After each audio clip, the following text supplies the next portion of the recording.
Local employ छोड़िए, किसी को भी नहीं पता। किसी को का मतलब क्या है? किसी को भी, मतलब जोनल मैनेजर से मैं मिल लिया, आरबीआई के डायरेक्टर से मैं मिल लिया, आरबीआई आर्काइव में बैठे चेयरमैन से मैं मिल लिया, और ऐसा कोई नहीं है, मतलब वित्त मंत्रालय में मैं मिल लिया। किसी को नहीं पता है कि नोट कैसे छपते हैं। और नोट छपने का तरीका आपको पता लग जाए तो आप हैरान रह जाओगे कि जो मैंने अभी अभी आपको एक्सप्लेन किया है कि आप सारा कुछ उनके लिए कर रहे हो, वो आपको समझ में आ जाएगा। कैसे, मैं आपको बताता हूं। भारत की करेंसी रुपया है। भारत की करेंसी को कोई नकली नहीं कह सकता, और भारत की करेंसी कभी भी नकली नहीं हो सकती। लेकिन बैंक नोट नकली हैं, ये आरबीआई ने, वित्त मंत्रालय ने हमको लिख के दे दिया। उन्होंने कहा हमारे पास वैध रुपए का कोई दस्तावेज उपलब्ध नहीं है। किताब में भी है, वो किताब अपने पास रखी है। चाहिए किसी को किताब, रुपया वाली किताब? वो ला के रखी हो, या ले आओ, अभी ले आओ। ठीक है, पुराने वाला प्रिंट है, वो नए वाला अभी नहीं आ रहा है, तो वो 1100 में मिल जाएगा। हैं? हाँ, वो डॉक्यूमेंट्स के लिए हम आपको ना लिंक दे देंगे, वो डॉक्यूमेंट ही पूरा का पूरा दे देंगे आपको, स्कैन जो उसमें है ना, तो उसकी कोई दिक्कत नहीं है। हैं? वो इल्यूमिनाटी अभी इनके पास है नहीं, वो फिर छपवानी पड़ेगी, दे देंगे। ठीक है, तो अभी नोट छपने का क्या प्रोसेस, वो तो बैंक ने बोल दिया कि हमारे पास वैध रुपए का दस्तावेज नहीं है। फिर वो छापते कैसे हैं और छपना कैसे चाहिए? देखो, कानून को ये मतलब छेड़ नहीं सकते, कानून के साथ खिलवाड़ नहीं कर सकते, और ये कभी नहीं करते। ये भी पक्के हैं, हमारी कम इंफॉर्मेशन का फायदा जरूर उठाते हैं, लेकिन दस्तावेजों में गड़बड़ नहीं करते। हमारे पास लास्ट जो पेपर करेंसी एक्ट 1882 है, जो कह रहा है भारत के रुपए की जो वैल्यू है 15 रुपया बराबर एक मोहर, यानी कि 1 रुपये के बराबर 777 मिलीग्राम सोना। 15 रुपया 1 तोला सोना के बराबर है। अब ये गेम देखो कैसे खेलते हैं। हम जो कमाते हैं वो भारत का रुपया है, ये जो छापते हैं ये आरबीआई का बैंक नोट है। क्योंकि हम जो कमाते हैं वो या तो अपनी मेहनत देते हैं, या अपना अनाज देते हैं, या अपना सोना देते हैं, लोहा देते हैं, भैंस देते हैं, दूध देते हैं, या हम दाल देते हैं, कुछ भी देते हैं, ऊर्जा देते हैं। हम देते हैं असली चीज, उसकी वैल्यू रखी है इन्होंने, इसलिए हम कमाते हैं रुपया। और ये देते हैं रुपया देने का वादा। इसका मतलब क्या होता है कि हम जब कोई भी चीज बेचकर या कोई भी मेहनत करके जब कमाते हैं और बैंक में जमा करते हैं, तो हमने करा जमा रुपया, क्योंकि हमने कमाया रुपए में है ना। आपकी सैलरी कितनी है? 10,000 रुपया, तो मैंने जो कमाया है वो रुपया है। अब इसमें सरकार क्या कहती है? सरकार नहीं, चोर क्या कहते हैं? सरकार तो हम है। ये चोर क्या कहते हैं? आरबीआई में बैठे हुए, विधानसभा लोकसभा में बैठे हुए। जैसे माँ बाप, डरा हुआ माँ बाप अपने बच्चे को कहता है ना, रिश्तेदार कोई 100 का नोट दे गया बच्चे को, तो बच्चे बोला तू खो देगा, ऐसे ही कहते ना, तेरे से गुम हो जाएगा, तू मेरे को दे दे, जब तुझे जरूरत होगी मैं तुझे दे दूंगा। तो हमारे 15 रुपए में 1 तोला सोना बनता है, वही रुपया है। तो असल में जब किसान 15 रुपये का गेहूं बेचता है या कोई अनाज बेचता है या 15 रुपये का कोई सामान बेचता है, तो उसे सोना मिलना चाहिए। तो ये चोर क्या कहते हैं? सोना तो तुम्हारे यहां चोरी हो जाएगा, हम तुमको सोना रख लेते हैं अपने पास, तुमको सोने का वादा दे देते हैं। ठीक है, तो 15 रुपया जैसे ही आपने बैंक में जमा किया, बैंक 1 तोला सोना आरबीआई अपने पास सुरक्षित रख लेगा और उसका 15 रुपए का नोट आपको दे देगा। लेकिन अब पंगा दूसरा है, मार्केट में सोने की जो कीमत है बैंक नोट में 1.5 लाख रुपया है। तो असल में बैंक क्या खेल खेलेगा कि 15 रुपया आपने कमाया था, वो 1 तोला सोना रखेगा, 15 रुपया आपको दे देगा और 1.5 लाख रुपया बड़े लाला को पकड़ा देगा।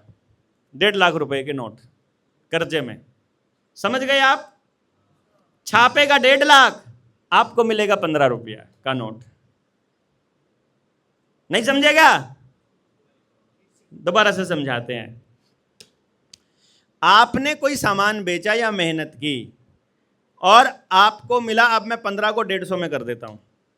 आपने सामान बेचा 150 रुपए का, अब आप उस पैसे को जमा कर देते हो 150 रुपए को बैंक में। तो जब भी आप अपनी कमाई को बैंक में जमा करते हो तो बैंक उसको क्या देगा? नई कमाई को ना। जैसे किसान ने गेहूं उगाया, पहले जो उगा रखा था उसके नाम का रुपया तो सर्कुलेशन में पहले से है। नया छापना है जो बैंक ने, तो नए उत्पादन के बदले छापेगा ना। तो बैंक, मान लो किसान ने, मैं 150 को छोटा सैंपल ले रहा हूं ना, बड़ा अमाउंट बड़ा हो जाएगा, 150 समझना आसान हो जाएगा। मैं जो कह रहा हूं कि किसान ने इतना गेहूं उगाया नया कि 150 रुपया उसकी कीमत बनती है। अब वो एफसीआई को या गोदाम में दे देगा तो उसके खाते में कितना रुपया आ जाएगा? 150 रुपया। इस 150 रुपया नहीं आता है, वो 150 रुपये के प्रॉमिस आते हैं। तो 150 रुपया हमारा कहीं जमा होना चाहिए, वो आरबीआई में सोने के रूप में जमा होता है। तो 150 रुपये में पेपर करेंसी एक्ट 1882 के हिसाब से 10 तोला सोना बनता है, क्योंकि 15 रुपये में 1 तोला बनता है। तो 10 तोला सोना आरबीआई अपने पास जमा कर लेगा और उसके बदले का 150 रुपया का नोट जो है वो किसान के, 150 रुपया किसान के खाते में ट्रांसफर कर देगा। अब ट्रांसफर तो किया था रुपया, उसको मिल रहा है बैंक नोट। अब बैंक नोट में सोने की कीमत क्या है? 1.5 लाख रुपए का 1 तोला। बैंक नोट में 1.5 लाख रुपए का 1 तोला, तो 10 तोले की कीमत हो गई 15 लाख। तो जब किसान के खाते में 150 रुपया जमा कर रहा है ना बैंक, उसी टाइम पर 15 लाख के बैंक नोट छाप रहा है आरबीआई, और वो 15 लाख के नोट वो लाला जी को दे रहा है लोन पर। बिग अमाउंट 1.5 लाख, 15 का 1.5 लाख, 10,000 गुना। नहीं समझ रहे? अभी भी नहीं आया समझ?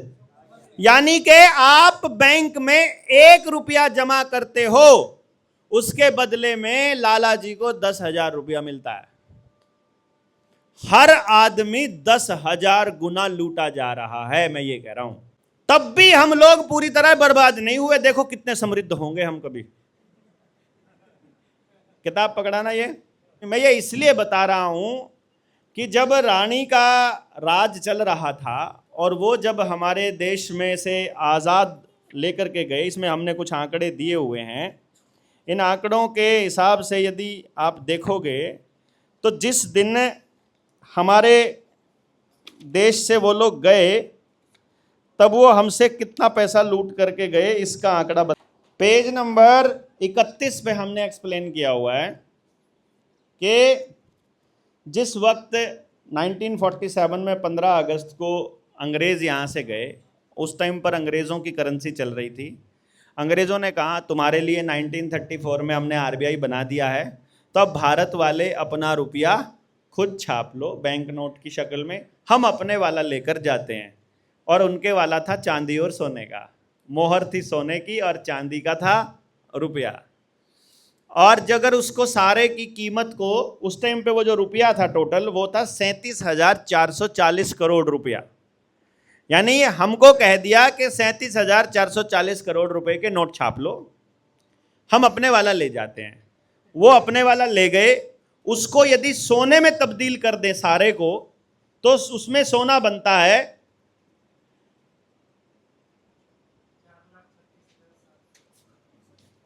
43 करोड़ 67 लाख 160 किलो शुद्ध सोना। एक रात में ठगी है ये। नेहरू को सत्ता देने के बदले में,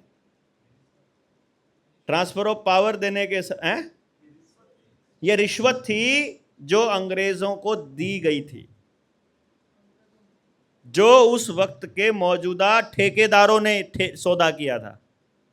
अभी जो मौजूदा ठेकेदार हैं जो सत्ता में बैठे हैं, वो हमारे सोने की खदान, लिथियम की खदान, जंगल, हमारे कोयले की खदान को देकर जो सौदा कर रहे हैं सत्ता में बैठे रहने का, उस वक्त सत्ता में बैठने का जो सौदा था वो 43 करोड़ 67 लाख किलो सोना। इसको यदि टन में दोना जाए तो 4,36,700.16 टन शुद्ध सोना था 24 कैरेट का। इतना सोना वो मात्र 15 अगस्त की एक रात को लेकर गए थे और इसी लूट के लिए सत्ता हस्तांतरण हुआ था। और उसके बाद जितने भी नियम बन रहे हैं, हमारे प्राकृतिक संसाधनों की लूट लगातार जारी है। और इसमें इंदिरा गांधी ने जो बड़ा काम किया था, जिसकी वजह से उसको मारा गया था, उन्हें बैंकों का राष्ट्रीयकरण कर दिया। पहले बैंक प्राइवेट होते थे, उसने नेशनलाइज किया, धीरे धीरे धीरे धीरे फिर से आरबीआई ने कब्जा कर लिया, फिर से सब प्राइवेटाइज के लेवल पर ले गए। अब तो टोटल प्राइवेटाइजेशन हो लिया उन सब चीज़ों का, अब इसीलिए इतना बड़ा खेल चल रहा है। लेकिन जो उस वक्त उसने किया था उससे स्लो हो गई बहुत प्रोसेस। इंदिरा गांधी ने जो इंदिरा गांधी को जाल में फंसाया इन लोगों ने, आई डोंट नो कैसे ब्लैकमेल किया होगा, लेकिन जो मोदी का अभी का वैक्सीनेशन प्रोग्राम है और इंदिरा गांधी का जो वो नसबंदी का जो कार्यक्रम, वो एक जैसा था। अभी नौजवानों को बहुत तो कोई नसबंदी कर दी इसने वैक्सीन से, उस टाइम जबरदस्ती पकड़ के किया था। फिर इंदिरा गांधी को समझ आ गया कि ये खेल बड़ा है, इंटरनेशनल लेवल पे स्कैम खेला जा रहा है, और उस स्कैम से बचने के लिए जो उसने किया उसके बदले में उसको गोली खानी पड़ी। ये तो कन्फर्म है, ये तो मुझे एकदम स्पष्ट हो गया था, ये मैंने देख लिया था। और फिर मैंने उसके बाद की कांग्रेस का जो स्पीड देखा देश की बर्बादी का, वो देखा कि कांग्रेस ने देश को इतनी स्पीड से बर्बाद नहीं होने दिया। उसने आपकी गांव की सड़कें बनाई नहीं, वो इशारों में आपको बता रहे थे अपने गांव में व्यवस्था बना लो, तुमको शहर में जाना ही क्यों है, बेवकूफ़ों की तरह सड़क बना दो। अरे तुम अपने पानी के जोहड़ बचा लो, तुम्हें पानी टूटी वाला चाहिए क्यों। वो बहुत कोशिश करती रही कि तुम बिजली का करोगे क्या, बिजली से वाइट लाइट आएगी तो तुम्हारी बुद्धि ही खराब होगी।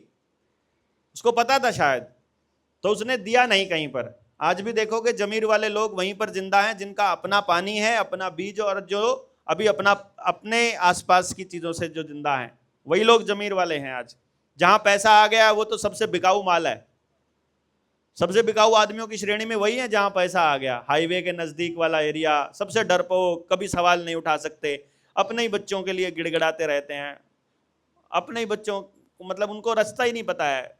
पीटना है तो अपने बच्चों को, अपनी बीवी को, अपने परिवार को पीटेंगे, अपने छोटे भाइयों को, लेकिन जिससे लड़ाई लड़नी है उसके साथ नहीं लड़ेंगे। तो ये गेम प्लान मुझे समझ आया कि इसको डिकोड कर गई थी इंदिरा गांधी, और राजीव गांधी तो लेकर आया ही था। ये जो कंप्यूटर को लेके आने का खेल था, ये राजीव गांधी लेके आया था ना हमारे देश के अंदर सबसे पहले, बोले डिजिटल इंडिया वाला खेल।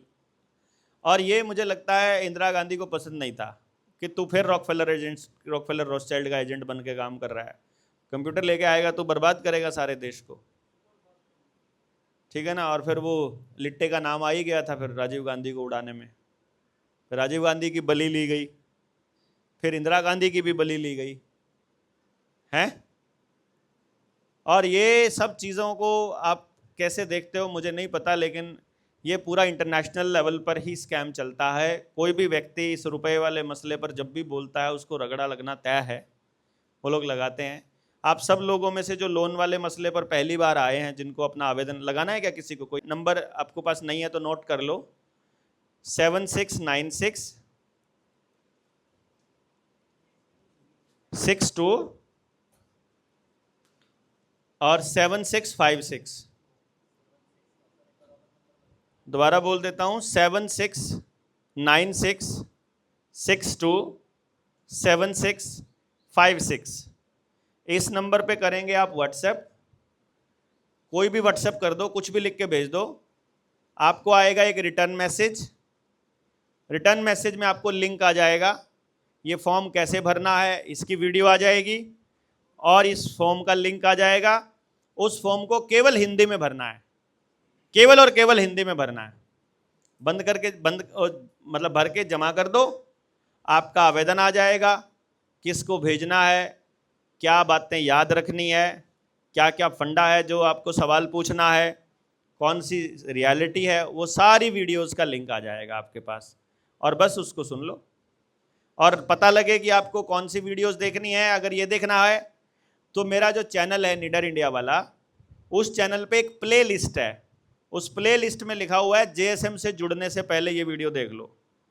उसमें लास्ट की 2 वीडियो बैंकिंग के ऊपर हैं, वो देख लो तसल्ली से, उसमें पूरी चीज़ें एक्सप्लेन करके रखी हुई हैं। आपसे बैंक वाले ये पूछे तो उसका क्या जवाब, ये पूछे तो क्या जवाब। रिटर्न में हम आपको आवेदन बना के दे ही रहे हैं कानूनी लड़ाई के लिए, और जबानी आपको क्या पूछना है ये वो वीडियोस हैं ये, और वहीं से आपकी लड़ाई शुरू हो जाएगी। लड़ाई शुरू आपने करनी है, फ्रंट में आपने खड़ा होना है। जैसा कि आपने बताया था कि वकील को आप लोग हायर करोगे, बैंक वाले वकील को खरीदने में मिनट नहीं लगाते। वकीलों के ऊपर भरोसा नहीं किया जा सकता, वकील उल्टा आपको ये कहेंगे भरना तो पड़ेगा ही, और हम कभी नहीं कह रहे कि हम नहीं भरेंगे, हम भी कह रहे हैं भरेंगे, पर हमें बता तो दो जो हमको दिया है वो क्या था, क्योंकि जो हमने जमा कराया वो रुपया है, वो पक्का है, क्योंकि वो हमारी मेहनत का है। जो आपने हमको दिया उसके पीछे क्या है?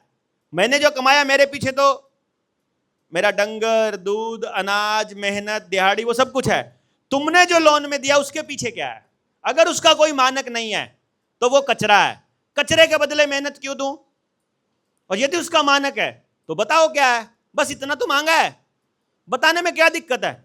अगर वो सच्चे हैं, अगर वो हमको रुपया दे रहे हैं, अगर वो हमको फर्जी नहीं दे रहे हैं, लोन अगर फ्रॉड नहीं है, तो बता दो कि जो आपको लोन दिया गया है ये हमारे इस बैलेंस शीट से दिया गया है, और इसके पीछे बैकिंग में इतना सोना या इतना चीज़ें हैं, और इसकी ये वैल्यू है।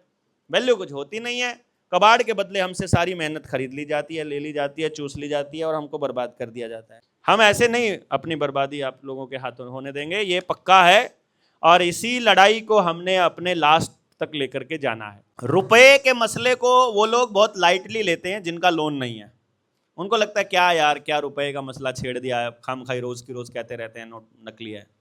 लेकिन आप देखिए, आप अपने बच्चों को पढ़ा रहे हैं इसी रुपये के लिए, आप अपने बच्चों से दूर रहते हो इसी रुपये के लिए, आप अपने परिवार को छोड़े बैठे हो इसी रुपये के लिए। यदि इसकी सच्चाई नहीं जानोगे कि अपने बच्चों की सेहत को, अपने शरीर को दांव पे रखकर आप कमा क्या रहे हो, अगर इसकी सच नहीं जानोगे तो फिर क्या कमा रहे हो?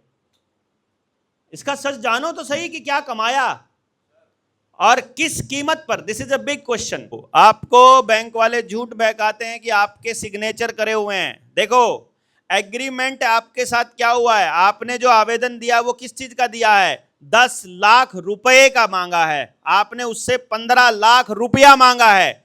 अगर उसने 15 लाख रुपया दिया हो तो ही वो कॉन्ट्रैक्ट वैलिड है। उसने 15 लाख रुपए का वादा किया है, उसने आपको डिजिट दिया, उसके बदले आप बैंक से निकालने जाओगे तो आपको 15 लाख रुपए के नोट निकलेंगे। और अब सवाल यह है कि 15 लाख रुपए के नोट और 15 लाख रुपए दोनों की कीमत बराबर है या अलग है? वो बता दो लिख के।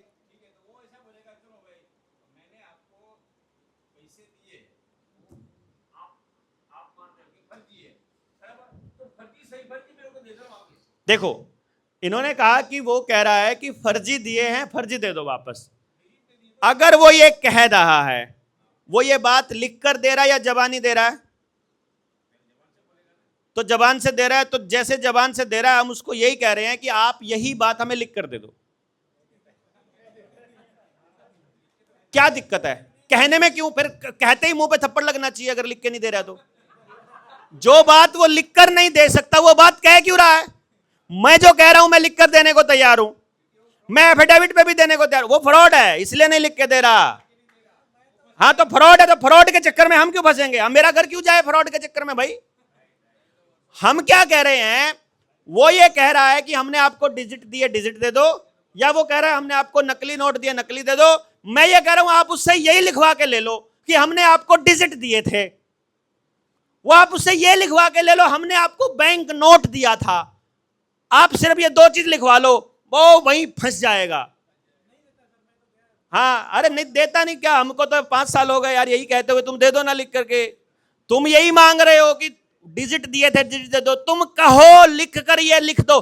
तुम हरामी, हम लोगों को चिट्ठी डालते हो, नोटिस डालते हो, तुम कहते हो तुम्हारा 15 लाख रुपया पेंडिंग है, 15 लाख रुपए जमा करो। तुम उधर इस नोटिस पे ये लिख दो 15 लाख रुपए के डिजिट में हमको वापस करो, ऐसे लिखो ना। तुम ये क्यों नहीं लिखते हो 15 लाख रुपए के बैंक नोट जमा करो? तुम ये क्यों कह रहे हो 15 लाख रुपए जमा करो? नहीं समझे? हमने तुमसे लोन मांगा रुपए में, तुमने हमको लोन दिया डिजिट में। हम जो किस्तें दे रहे हैं उसके पीछे मेहनत है, धन है। तुमने जो लोन दिया था उसके पीछे क्या है, जानने का अधिकार है। ये हमको जानने का अधिकार है कि तुमने हमको क्या दिया था। और जब तक इस सवाल का जवाब तुम नहीं दे देते हो, तब तक, जब तुम हमें सेटिस्फाई नहीं कर देते हो, तब तक तुम्हें हमसे कुछ भी मांगने का अधिकार नहीं है। और तुम्हारे पास वकील हैं, तुमने लिया है, दिया है, तुम्हें लिखकर देने में तकलीफ क्या है? हम देने से मना थोड़ी कर रहे हैं तुमको किस्तें। हम पूरा लोन चुकता करेंगे, कानून के हिसाब से चुकता करेंगे, पर हमको तुम बता तो दो हमको दिया क्या था। डिजिट दिए थे तो डिजिट लिख दो, नोट दिए थे तो नोट लिख दो, और रुपया दिया था तो कौन सा रुपया दिया था, उसका मानक क्या है, बस इतना तो मांगा है। 3 ही चीज मांगी है ना तुमने जो हमको दिया, या तो वो डिजिट है, या वो बैंक नोट है, या वो रुपया है। डिजिट है तो डिजिट लिख दो, बैंक नोट है तो बैंक नोट लिख दो, और अगर आपने हमको दिया है रुपया तो उसका मानक क्या है, भारतीय रुपया दिया या किसका रुपया दिया, क्योंकि रुपया तो बांग्लादेश का भी रुपया है, रुपया तो पाकिस्तान का भी रुपया है। तुमने भारत का रुपया दिया है तो भारत के रुपये का मानक क्या है वो लिख कर दे दो, बस भारतीय रुपया दिया ऐसा करके लिखो, ऐसे नहीं फंसेंगे। क्योंकि ये सवाल आपने खो दिया तो सीबीडीसी आ रहा है, वो जो इनके वाला पॉइंट है ना, जो अब ये बोल बार बार सीबीडीसी ला रहे हैं, ये सवाल अगर आपने खो दिया, मानक का सवाल खो दिया, तो आपकी मेहनत को डिजिट में तब्दील कर देंगे। भाई ये काम करने का डिजिट मिला करेगा और काम ना करने का डिजिट कटा करेगा, डिजिट हो जाएगा, हमारी मेहनत की वैल्यू 0। ये लोग तय करेंगे डिजिट, कितने डिजिट तुम्हारे खाते में हैं। डिजिट नहीं, हमको धन चाहिए, धन के बदले धन मिलेगा, और धन के बदले धन ही मिलना चाहिए।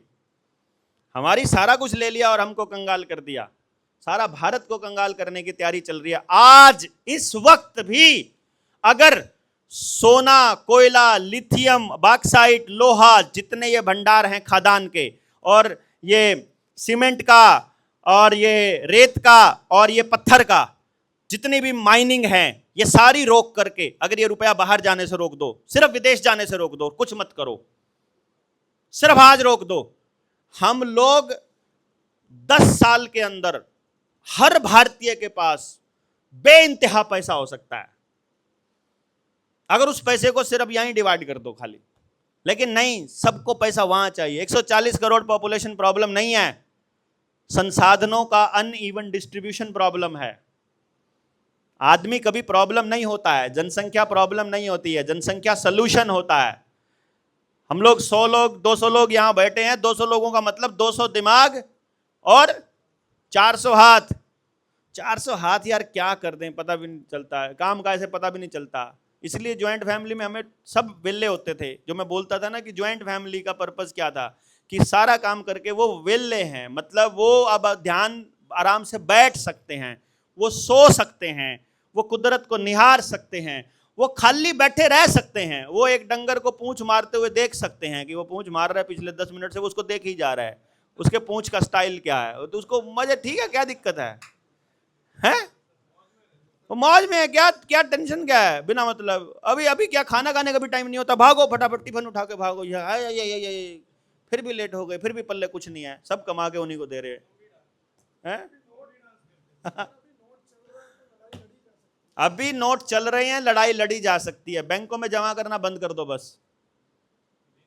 जितने लोग सुन रहे हैं, बैंकों में जमा करना बंद कर दो, जो जमा है, जो निकाल लिया निकाल लो, बस जमा मत करो, जमा कर दोगे वापस नहीं आएगा। अभी वो 10 का और 20 का छोटे नोटों को गायब कर रहे हैं, मार्केट में कम मिलेंगे आपको वो, क्योंकि छोटे नोट कम मिलेंगे तो आपको यूपीआई से ट्रांजैक्शन करना मजबूरी हो जाएगा। यूपीआई हर कोई यूज करने लग जाएगा, उनके पास तो रियल टाइम एल्गोरिदम है कि भारत की इतने % पॉपुलेशन यूपीआई यूज करने लग गई, और जो यूज नहीं कर रही उनके लिए सीएससी सेंटर बना रखे हैं पहले ही। ये सीएससी सेंटरों को भगाना पड़ेगा, इनको बंद कर दो। जो गांव के किनारे सीएससी सेंटर बने हुए हैं ना, ये बंद करने ही पड़ेंगे आपको। उनसे बात करनी पड़ेगी, सीएससी सेंटर जिसने खोला हुआ है वहां से डीसी कलेक्टर ये सब बंद, 1 लाख आदमी कर दो यार, ये सब बंद करा देंगे, टेंशन नहीं। नोट आ जाएगा वापस, मुद्रा आ जाएगी वापस, उसका स्टैंडर्ड फिक्स हो जाएगा। स्टैंडर्ड फिक्स किए बिना ये बात नहीं बनेगी। हाँ, थोड़े आदमी होंगे रगड़ देंगे। इंग्लैंड में जो गोल्ड गया है उसको वो कैसे वापस आएगा, कब आएगा, कौन लेके आएगा, ये कहानी तो मतलब हाइपोथेटिकल जैसी लगती है फिलहाल तो, ठीक है ना। क्योंकि इंग्लैंड में जाने का अभी वीजा है। अभी जिस दिन हम 1 लाख लोग होंगे तो दूसरा देश, वहां इस धरती पर कौन मालिक हो गया, तुम कैसे मालिक हो गए कि उधर मैं एंटर कर सकता हूं कि नहीं कर सकता हूं, ये बताने वाला। ये सवाल पूछना भी पड़ेगा ना आने वाले समय में। भाई ये धरती जब कोई पैदा हुआ, ये धरती को कोई मालिक नहीं था, हम सब लोगों की धरती है। कोई धरती पे कहीं भी जा सकता है। अगर जा सकता है तो तुम वीजा देने वाले कौन? उस परले वाली धरती पर जाने से पहले तुमसे परमिशन लेने की जरूरत क्यों? ये सवाल लेजिटिमेट तरीके से पूछेंगे, कानूनी तरीके से पूछेंगे 1 लाख लोग होने के बाद, और फिर वीजा खत्म हो जाएगा तो गोल्ड भी ले आएंगे। वरना वीजा लाने वालों को कौन जाने देगा? गोल्ड लाने वालों को कौन वीजा देगा? मतलब वीजा लेके तो गोल्ड नहीं आएगा। तो वो तो आई थी, वो तो तब की बात थी, 1600 की बात तो अब की है। अभी भी हम कोई कंपनी बनाकर जाकर गोल्ड नहीं लेके आने वाले। देखो, हाँ, आपको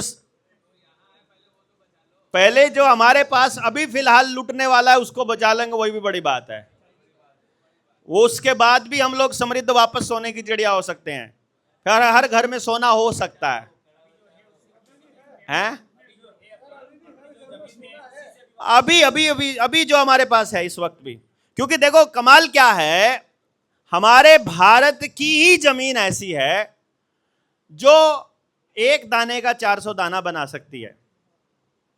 दुनिया में कहीं नहीं है ऐसी जमीन, इतनी उपजाऊ जमीन जितनी हमारे पास है। अमेरिका इतना बड़ा देश है, वहां कुछ नहीं होता है, कुछ नहीं होता है। वहां की गायें जहर देती है, मतलब HF जो है अमेरिकन गायें, दूध नहीं होता है। उनका गेहूं जहर है, इसीलिए वो सारा कुछ यहाँ से लेके जाते हैं। और अमेरिका कर्जदार देश है अपनी, मतलब जापान और अमेरिका दुनिया के 2 सबसे बड़े, अपनी GDP के मुकाबले सबसे ज़्यादा कर्जदार देश हैं। कहीं आप ये सोच रहे हो कि बहुत ज़्यादा तरक्की पसंद देश हैं। अमेरिका में जो कैंसर का जो रेट है पॉपुलेशन के मुकाबले, जो रेशो है वो सबसे ज़्यादा है। अमेरिका में पॉपुलेशन के मुकाबले जो टेंशन और डिप्रेशन का जो रेट है सबसे ज़्यादा है। परिवार टूटने का जो रेट है वो सबसे ज़्यादा है। अबॉर्शन का जो रेट है वो सबसे ज़्यादा है। शादी से पहले के अबॉर्शन की बात कर रहा हूँ। मेंटल हेल्थ में सबसे खराब देशों में आता है पॉपुलेशन के मुकाबले रेशो में। तो अमेरिका कहीं से कोई विकसित देश नहीं है, कुछ पैदा होता नहीं है, हथियारों के दम पर बना हुआ देश है, हथियारों की बिक्री। यहां के लोग इसलिए समझ रहे हैं क्योंकि बता कोई नहीं रहा है। मैंने बता दिया आपको, आप बता के सारा नॉलेज अपने पास रखते हो, बताते नहीं हो आगे। बताओ कि अमेरिका नंगड़ है, और ये किताब में सब कुछ एक्सप्लेन किया है हमने, पूरा डेटा दिया हुआ है। 1600 ईस्वी तक भी कहीं नहीं है, जब तक ईस्ट इंडिया कंपनी इंडिया में आई है, टॉप 15 देशों में भी कहीं नहीं है अमेरिका और इंग्लैंड। पहला विश्व युद्ध होता है, उसके बाद वो टॉप के 15 देशों में एंटर करते हैं अमेरिका और इंग्लैंड। क्योंकि हथियारों की सप्लाई का काम करना ही अमेरिका का सबसे बड़ा काम है, और भारत को लूट करके इंग्लैंड को भरने से इंग्लैंड बना है। उसके बाद द्वितीय विश्व युद्ध में वो टॉप 5 में पहुंच गए हैं, और अब वो दुनिया की ताकत बना हुआ है क्योंकि युद्ध ही चल रहे हैं। और आपके बच्चों को पहली क्लास से युद्ध ही सिखाया जा रहा है, युद्ध ही पढ़ाया जा रहा है, युद्ध के लिए ही तैयार किया जा रहा है। क्योंकि अमेरिका को युद्ध के हथियारों के अलावा वहां पर कुछ बनता ही नहीं है। फार्मा कंपनियां बनाती हैं, पेस्टिसाइड बना रहे हैं, युद्ध का हथियार, यानी मानवता को खत्म करने का सब कुछ बन रहा है वहां। इंसानियत नाम की कोई चीज नहीं है। हमारे यहाँ आयुर्वेद की सबसे ज़्यादा जो जड़ी बूटियों के और आयुर्वेद के सबसे ज़्यादा जो कस्टमर हैं, जो सबसे ज़्यादा खरीदारी है, वो अमेरिकन ही तो कर रहे हैं। अमेरिका सबसे बड़ा हमारा उपभोक्ता है। वहाँ कुछ नहीं होता है, इसलिए वो यहां आना चाहते हैं, यहां की पॉपुलेशन, यहां के बीज को खत्म करके। इसको समझो आप लोगों ने कल डिस्कशन किया, कुछ निकला, भाईचारा बना, आपस में पूछा कहां से हो, क्या करते हो भाई, क्या नंबर 2 ऐसा करके चला ना, क्योंकि आपको जोड़ना पर्पज है। कहीं आप सारे के सारे इधर देखते रहो और आप, अरे तुम भी थे क्या, अरे मैं था वहां साबर, तुम कौन, तुम कहाँ थे, मैं पीछे बैठा था, आपस में बात ही ना करो। हाँ, इसलिए आपको मिलाने के लिए हम लोग आए हैं। कहीं आप ये सोचो कि मेरे से तो मिल ही लिए आप सब लोग।